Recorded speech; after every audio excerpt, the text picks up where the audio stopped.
Hey, we're here with Year of October again. The triumphant return, and this time, first time in Detroit. So, to introduce, again, Felicia. Yes. James. James. And Josh. I'm Josh. Happy to be here with you guys. Wouldn't have missed it for the world. Apologies that our co-host Todd was not able to join. We're really angry that he didn't fly in for us. He's one of those guys who just screws you every time that he can. I was like anytime he man. can come through with you, he doesn't. I was like, I thought you really liked us, but whatever, man. Yeah, whatever, man. And I apologize for not wearing my Year of October shirt, but I mentioned that I couldn't break my rule of going to see a band and making sure I didn't wear the shirt of the band.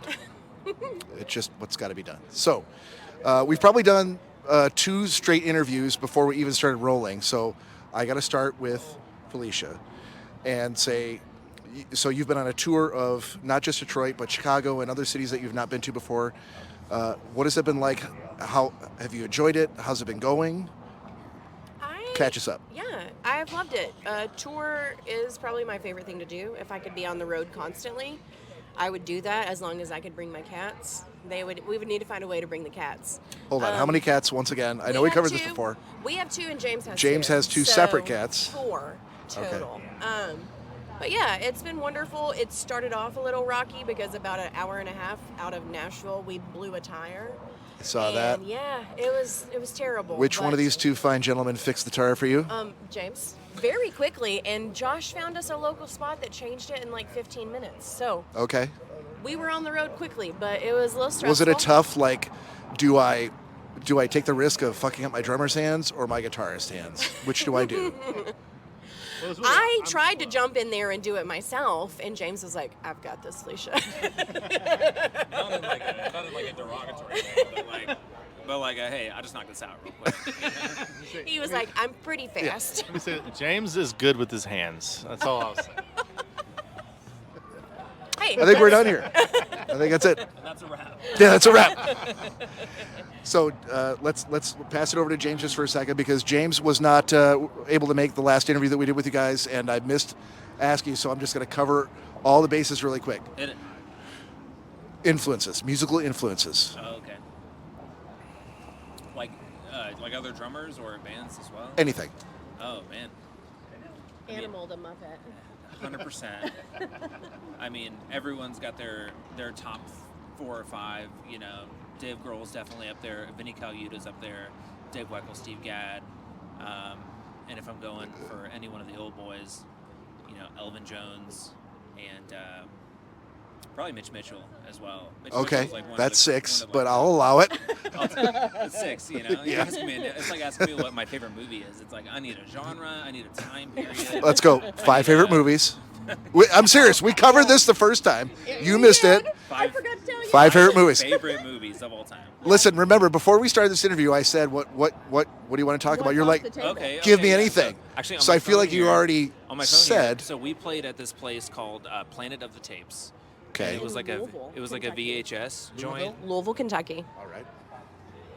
And also, I'll say this: when we played, we had Empire Strikes Back, the Hoth battle scene, playing behind us, the whole set. I might have been shedding a few tears. It was a dream come true. I turned around and behind us was, oh my God, I can't remember who it was now. I turned around and he was there. No, the bad men. Darth Vader. No, the big bad men. Never mind. I'm done. Were you guys talking about when we met the Boba Fett kid? We At did the- meet the Boba Fett. Oh, we did. The Boba Fett. Jeremy kid. Bullock? Yeah, he Yeah. bought one of our CDs and really loved us, and we played a Star Wars convention. Hold on. And Are you talking about the Boba Fett, the child Who played plays young child Boba Fett? Played in Jango Attack of the Fett? Clones? No. No. He played Jango Young- Fett's son, Boba Fett. Oh, in okay. Attack of the Clones. Yes. Got it. Yeah, that guy. Okay. And Whoever what is that is. and what is his name?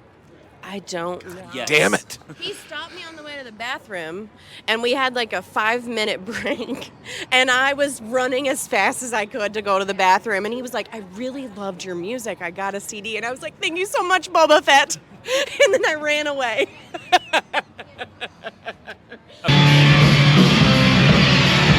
I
got this. You got to I've top that this. now. Okay. So yeah, this is part of my like just VHS picks. It was very much a Criterion library, Criterion collection. You had me at Criterion. Go on. They just had VHSs, and of the VHS they had there, Dogma, the original Tremors, Star Trek II: Wrath of Khan, The Black Cauldron, and then they didn't have it in there, but Walk Hard, the Dewey Cox story. Oh, that's your top 5?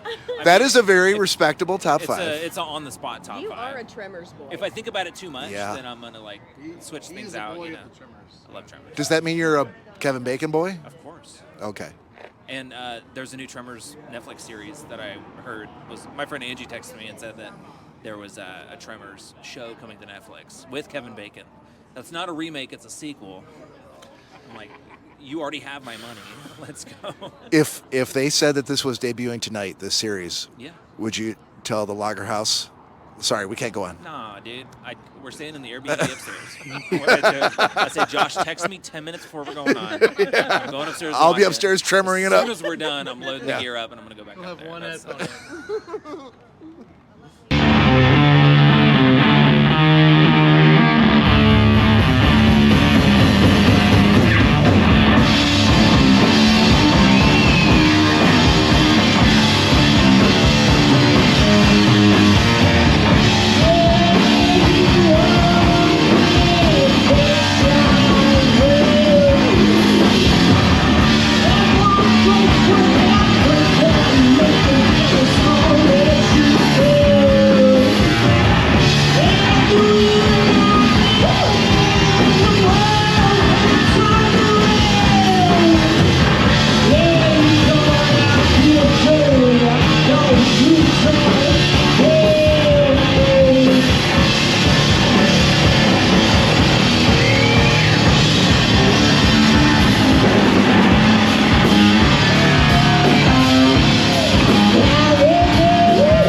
All right. And your 2 cats, their names? My 2 cats, he's 9 now. He's almost 9.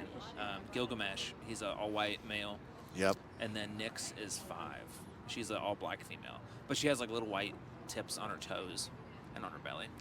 I was gonna say we actually saved her from Felicia's from Western Kentucky. Yes. So we brought her home one weekend because we had heard that. My dad likes to adopt animals. Yeah, her dad wanted to. Her dad had the animal, and then her dad had the cat, and he didn't want her anymore. So we were like, James, would you like a beautiful black cat? And he was like, absolutely. So we got her a really good home. So. And she's been my cat ever since. Yep. All right. So, last question then before we kind of move on. We'll come back though. Hit me. How did you hook up with these 2 lovely people to form this trio that's conquering the Midwest Musically now? or sexually? One at a time. Whichever one first that you want. I'll say musically. I had been living in Nashville for a few years, just like playing with various bands back and forth, and it was a common occurrence that I would play a show with this band I was playing with, and there'd be another band there that would eventually call and say, hey, we need a drummer for something. Can you come play? And then cut to 5 bands later, Josh and Felicia are the band asking me to come play. And that was 2019, and I've been here ever since. What was it about their music that made you think like, oh no, this is kind of where I belong? Definitely a freedom of my own to like kind of write the parts I want to and play real loud, real hard. Okay. And of course, I feel like we're very like-minded individuals as well. So it tends to work out. I mean, we've been in a band for 5 years together, almost 6 years. I feel like this is very Tennessee, but we met in a loft of a barn. We did. The Blue Bear Barn. Yeah, it's a place. Southern. Yeah. I'm sure it's Tennessee. I mean, it was in Tennessee. I don't know if it was so. that time or like a time after we played there, but like this bass player got electrocuted there. Oh, it was, the time after. The time yeah. after, yeah. He was playing bass and like he touched the microphone with his mouth and got electrocuted. Mm-hmm. Like seriously injured. Okay, so still alive. He's fine Yeah, now. still alive. He's fine. I mean, I don't know if he's still alive. Sure, there's but- no after effects. No, he's fine. He doesn't play music anymore. Well, that's an after effect. I'm just kidding. I tell you, he was shocked. All right. So based on that comment, I'm giving my microphone to you, Josh, because I wanna. Thank you so much. We have October. This is our first time playing Detroit. Yeah, super stoked. Welcome to Detroit! Thank you. Give it up for Solo Monolith. I love this. So good. That song's called Payback in Spades. This next one's called The Hounds. Off our record, Keep on Fighting. We got in that back corner over there. He knows.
Because how else can you follow that up? I wanna ask about the songwriting process, because especially now the three of you are together and we're not just interviewing two of you. How do you come across? Explain to me what happens when you guys go. Okay, we've got a date on Monday. We're gonna go to the studio, for example, and what are you telling them to bring, and what are you looking to find when they get there? Well, I think the exciting thing for us with writing music is we kind of have a rule with our band that we're not allowed to say what it sounds like. Like when one of us has an idea, we jam on it. Like James, on the last album for like O Discordia, you had the drum part, which was the first thing that we had for that song. And like we jammed on that for like, I think 2 or 3 weeks, like where I was trying different ideas. So I think with us, before we hit the studio, usually we're so prepared with the writing process. Like we get it all written, and the studio we're probably 80-90% done with the songs, and then other than like some layering and that sort of thing, the structure is there usually. But for So should I have said before you come into rehearsal? Sure, or yeah, prep for the that's studio? Fine. Yeah, that's fine. Yeah. But like I was Maybe those huge bands that have like millions of dollars at their disposal and a studio's backing can go like, I don't have anything. I'm going to come to the studio on Monday. We'll see what happens. Yeah, we definitely don't do that. And I feel like our studio time is different because we record everything in our house. And so Josh was an audio engineering major in college, and so he recorded then, and so he records all of our albums, and we have a studio in our spare bedroom, and so our practice space is also our recording space, and so it's kind of like we're just there.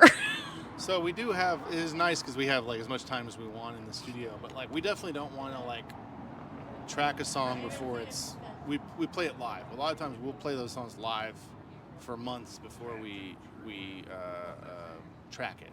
But I think I mentioned to you earlier, like I'm a big Stephen King fan, and I read, me and Felicia both read Stephen King's book On writing. And it heavily influenced our writing process, because Stephen King talks about not labeling things, not putting things in a box. And like we were talking earlier, James and me and Felicia, all three of us have we all like a lot of the same stuff, but we also like a lot of stuff that's different. And we approach stuff differently. So like if I have a guitar part and I bring it into the rehearsal, I want James to come up with his drum part. I don't want to tell him what to do, because he's going to come up with something so much cooler than I am, and I don't want to force something on Felicia either. Now, if I have like a brilliant idea, I'm going to tell him. But if it's just the guitar part, Yeah. I want them to come up with their parts. Same thing with like if they have parts, I would hope that they would. And they like do. They when trust we're me. writing, if like someone brings a part and someone's like, "Oh, that sounds just like Led Zeppelin," then it puts it in a box immediately. And so we're all like, "Oh, this does sound like Zeppelin. We're kind of writing a Zeppelin song." And so early on, me and Josh kind of nixed that. We were like, "Stop saying it sounds like something," because once we jam on it, it can change into something completely different. Yeah. So it might initially sound like Zeppelin and then change into something else as we jam on it and everything. Yeah, I'll wait till these bikers pass.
But yeah, I would 100% agree with that, because like if I, like for example, like Thistle, like I have the guitar part for Thistle, which I wrote like on an acoustic guitar.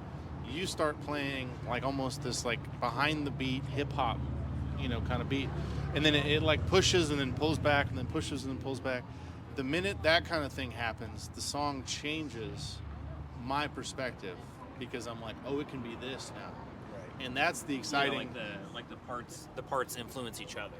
Yeah. Like Yeah. nothing's really set in stone until it's kind of recorded, and then most of the time we play it differently live than it's recorded as well. So Yeah. It's a forever flux. But I feel like the Exactly, yeah, just from an that's outsider looking in, I feel like the playing it live versus how it was recorded.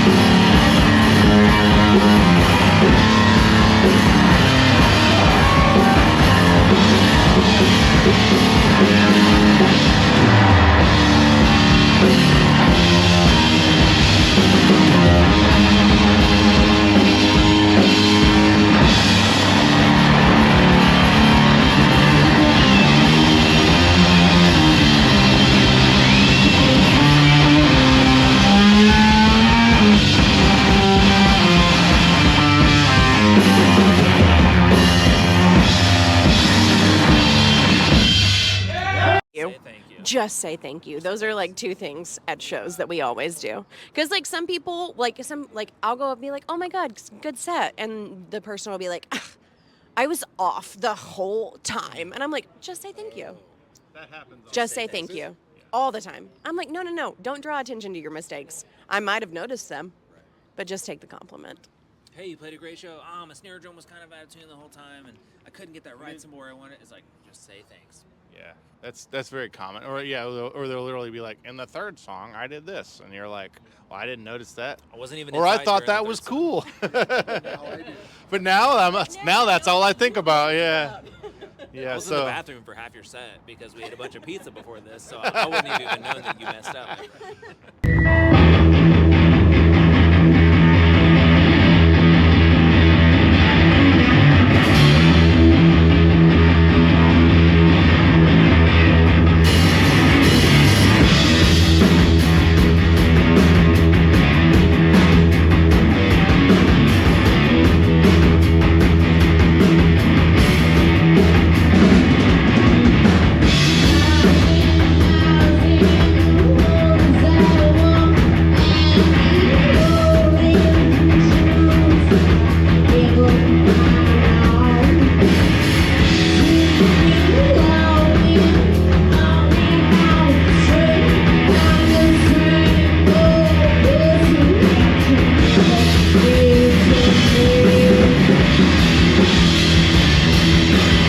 I think the thing too is like I think with us it's exciting because we like me being the only sonic instrument other than vocals and James we can do stuff differently, and I do think it's part of the fun of it. And then but I do think like listening to some of our live recordings, we're very consistent on a lot of stuff, but the stuff we get to play with is the exciting stuff. And I guess the point is, you know, rock and roll, baby. I don't know. Rock and roll, baby. I feel like I kind of want to end it on that, or can we use that as the tag out? Rock and roll, baby. Rock and roll, baby. All right. So we talked again. We did like a pre-interview interview, which always sucks because we do that all the time too. We get together on Saturdays and it's been a whole week and we're like, oh man, did you hear about this? And it's always a like, save it for the show. Save it for the pod, dude. Yeah, and it's very hard to do. But in the interest of asking you to repeat what you said before, one of the things, so apart from Year of October, I talk up King Gizzard on the show a lot because my kid got me into them. And I feel like I'm working on trying to swing Corey over to that side too. But can you explain and talk about your connection with the band? Yeah, so me and Felicia started our own label, which is called Watch It Burn Records, and we started that in 2023, and we have done a lot of local and regional releases that are all vinyl releases through that. Aside from that, we have done 2 different King Giz bootleg 45s. The way that we were able to do that, because King Giz is obviously a very big band, is King Giz allows anybody to bootleg their music as long as you send them some copies. So, yeah, we have teamed up with them and we've sent them copies. They're very receptive and really easy to work with. And it's kind of cool. We did our second 45 release in February. But yeah, they put up all of their bootleg stuff on if you go to the website, they literally have like a bootleg section and kind of instructions on how it all works. But yeah, that's through our label. Anything you want to say about that, Flea? No, we utilize our friend Casey, and she makes really cool artwork for it too. So I always love to use her and then I get a really cool art piece to put in my house too. On top of it, cool music, cool art, and yeah, it's fun.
Shout out to Casey. Casey.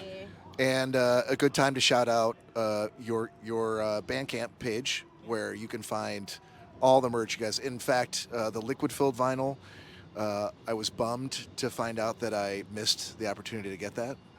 There will be more coming. I will keep watching. I was say we can, we'll put up more for sure soon. Yeah. T-shirts, koozies, pins, Yeah. Mugs. mugs. Coffee mugs. Oh yeah, with the fox. Yeah. Vinyl mats. Yeah, absolutely. So Trucker hats. We got it all. Anything that you Listen, want. if you need me to CDs, print on cassettes. something, if you're interested, I do most of it myself. So just shoot us a message, and I'll print you something special. the Undies, dude. We have done undies before. have you Well, For a baby. It was like For a baby? It was for you. Your mom made you trouble comes under. were you the baby? I was the baby. We made a onesie. We made a onesie for Josh. It was crazy. No, it was for a baby in Cleveland, Ohio. Yeah, one guy who bought it. He bought a bunch It of our wasn't our underwear vinyl, for a baby. It was he a was onesie. like, hey, can you do like a onesie if I send Yeah. He sent us the onesie. Right. We did it. Just screen print your logo on my onesie. Yeah. So it was pretty cool. So, Corey's yeah. got a trip with his wife scheduled to go down to Florida this year, and a year of October printed. I'm gonna say Speedo? banana hammock Yeah, would. you got it. Right on the front. It's gonna be very small print, but Yes, on the front, not on the back like you might normally do. oh yeah. Right. Huge print on the back. We do it on the front, definitely. We do both. Yeah. You just gotta look underneath. Yeah. Where's that of, bro? Where's that of? Can you tell us a little bit about what you got coming out next? Yeah, we're on tour currently. We have a lot of shows coming up. We are working on a new record as well. The record is completely tracked, and I am mixing it. Hopefully, it will be out this fall. And fingers crossed. And we've got that record coming out, and we put out our live album last summer. So, check us out on our Bandcamp. Will there be a Live from Everywhere Volume 2? Hopefully. Okay. Hopefully. There are things. I mean, I like to keep, Well. I like to keep a little mystery about us, Joshua. The first one, volume 1, if you're not going to have it. The volume 1 Exactly. was actually James's edition. So he was Before like, it was just Live from Everywhere. That's it. Yeah. One shot he done. was like volume 1. That way you expect more eventually, you know? Yeah. And it's an incentive to make more. It's there. It's in the bag somewhere. If you're not using him to market your band, you're missing out because he's got some big ideas. I know. Love your scouting talent for the record label and everything. Yeah. He's our A&R man. All right. So can Josh or James, can you say anything about the new album that might give fans a little bit of a treat as far as how might it differ or be similar to what you guys have done recently? If there's one thing I can say, it's rock and roll, baby. It's I got nothing. Top that, Josh. Top that, Josh. We can edit it to where like my question comes out. Flip it reverse. Can we do that? Missy Elliott. 100%. All right. I'll say about the new album. I'm really excited about it. It's going to be 11 new songs. I think it's right about 43 minutes long. It's dreamy. Very dreamy. It's Dreamy? honestly, it's Heavy, more. heavy and dreamy. Is that a vibe or is it a It's- Vibe. intentional? Okay. So I don't know. it's definitely a more I don't know dynamic. anything. I'm I would just say here. it's more of No, a. this is an interview. It's captured forever. It's more of a dynamic. I would say it has even more dynamics, I think, than Keep on Fighting. It's a little bit more progressive as well. I'm real excited for everyone to hear it. And I think James has one more thing to say about it. It's giving rock and roll, baby. Mic drop. Agreed. Perfect. All right. I think we're good. This has been fantastic. Josh, James, Felicia, thank you so much Thank for letting us you. interview you. Yeah, the only thing better is going to be we're going to hang out and watch your set, which Thanks is for going to be coming amazing. to our show. We're glad to be here. Every time you come to Detroit, don't tell me this is the only time. I'm gonna come back. We'll be here. Listen, somebody bought us barbecue as soon as we got here, so we're coming back to Detroit. Yeah, and just so you know, and I'm not sure if you caught this, but when they were in Chicago, somebody put them up at a $3,000 a night hotel suite. Yeah, so the bar was set very high. Heyo, Caesar. Yeah. We Timbuktu boy. we came in far under that bar, so we're gonna have to up our game You're next time all they come equal back. in our books. We love you all, and we'll give you big Yeah, hugs if you but- come to our shows. We have a suite set up downtown for you guys. Yeah, it's perfect. James says every year of October show is a VIP experience because we love you all so much. Oh God. All right. No, thank you so much for having us. You could either let it ride on James's Rock and Roll Baby, or I got nothing better. Rock and roll. Hey man, let's get another Guinness. Social media tags. Oh yeah. absolutely. Where can you guys be found at? Yeah, find us Instagram, Facebook, Blue Sky, whatever Twitter is called now. Yeah, we're Year of October on there. Bandcamp, yearofoctober.bandcamp.com. And yeah, you can find everything there. And if you want something specific, like the Year of October banana hammock, reach out to us specifically on Instagram. DM us, baby.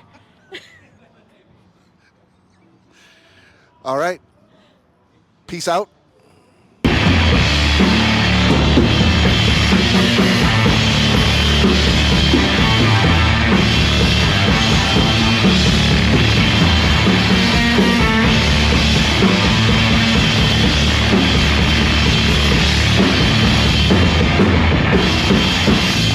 Thank you.